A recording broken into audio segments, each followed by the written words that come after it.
Hi everyone, it's Miss Amy, and today for Book Talks, I am going to book talk a whole bunch of books, YA and middle grade fiction, that have to do in some way with the social justice or the criminal justice system. They are all books that I've read. And I hope you like them. They are great books for many different reasons. So let's get started with these. So the first one that I want to talk about, and I'm going back to my reading journal that I keep, is Ruby on the Outside.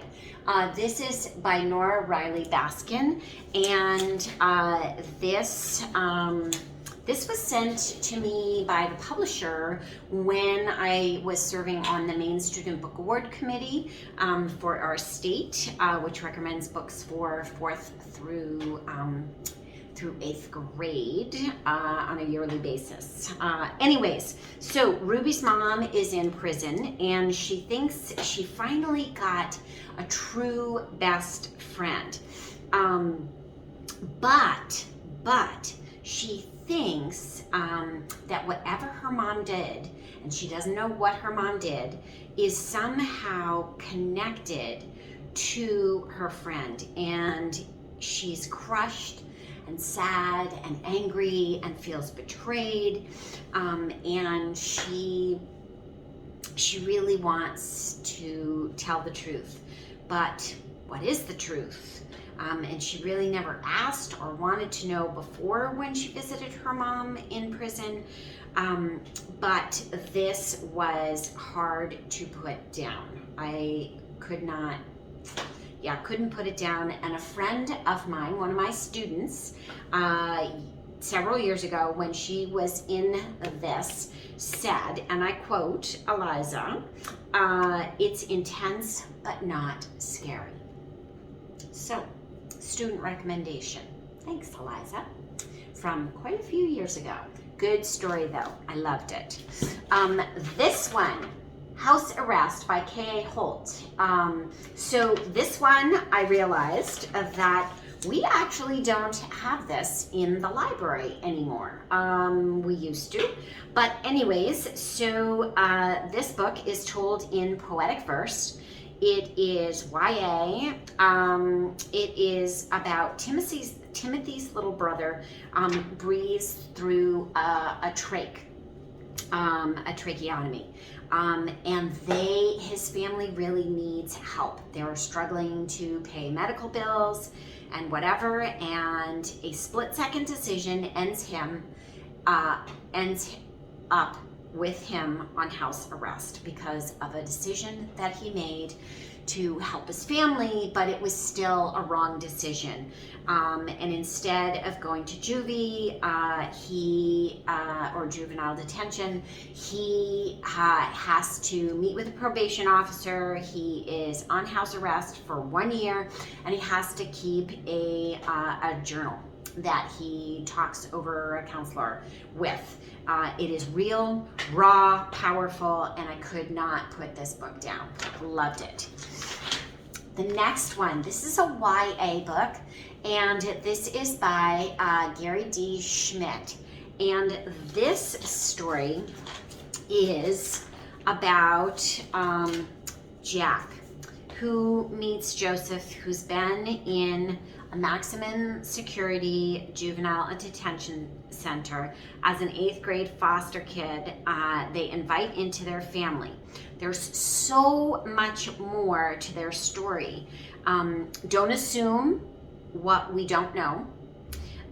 He's not bad. The cows know it, and so does Jack, and 3 teachers who see him for who he is, a smart kid who's a father, a young father, but has never seen his child, and he just wants to be a dad, and a good dad. It is super sad, and definitely this is a tissue box kind of book if you get emotional over books, which I do. This was like, I totally cried a whole bunch when I was reading this story. A must read. Okay, this one, the next one, this is called All Rise for the Honorable Perry T. Cook by Leslie Connor, and this one was a Main Student Book Award book in 2017-2018, and it's about Perry. And his mom is in a maximum security prison, and under extraordinary circumstances, the warden breaks the rules and allows him to live at the prison, so that he and his mom are not separated. Now, who knows? I mean, that would be ideal so that parents could raise their kids, even if they made mistakes. But anyways, their life is totally upended, and just before the possibility of his mom's parole, Perry just wants a life back to being normal. Powerful, inspiring story, had me in tears again several times. Realistic fiction.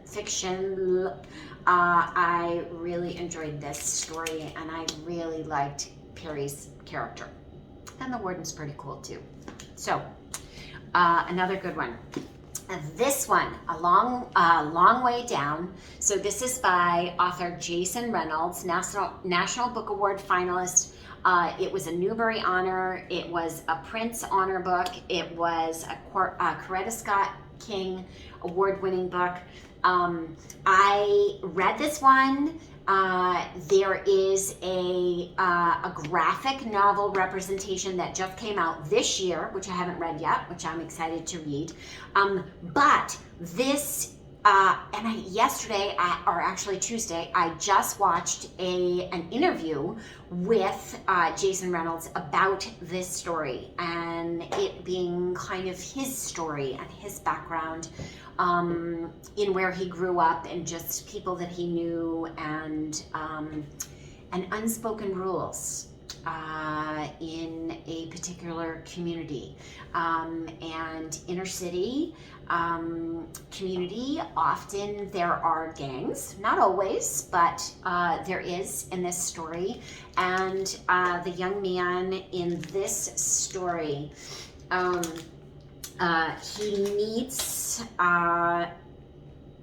meets his brother. His brother is murdered. It's gang related, and the rules: no snitching and definite payback. That's the unwritten, unspoken rules of where he grew up in this story. And he has a gun in his pants, and he's on his way down in an elevator and meets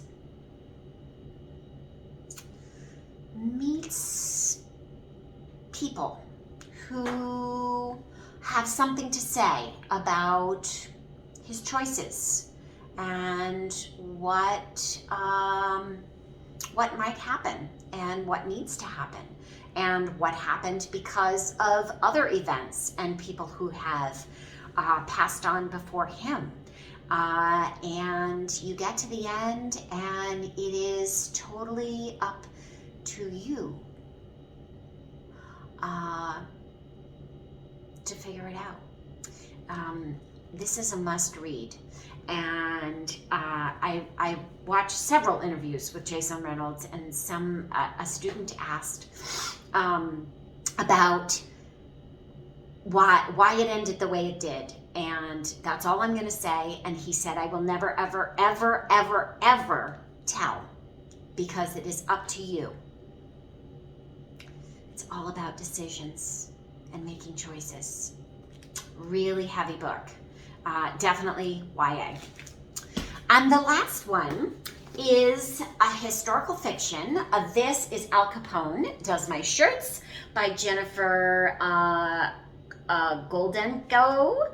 And this was a Newbery Honor book, and this is set in 1935 when the young boy's Moose, his family moves to near Alcatraz or in Alcatraz because Dad is working there. And there's lots and lots going on, but he has to stay out of trouble. He cares for his sister. He meets the warden's daughter, and this is where Al Capone is based, in Alcatraz. So historical fiction with a little twist. And there are, I think, at least one, but maybe two sequels to this story or other offshoots. So, wow, lots to think about.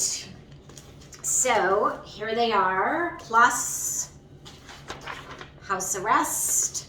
And I hope you will check out some of these books at the library where you are or whatever. So happy reading, add some new books, read outside the box, step in someone else's shoes, and maybe have a different outlook. Happy reading. Miss Amy.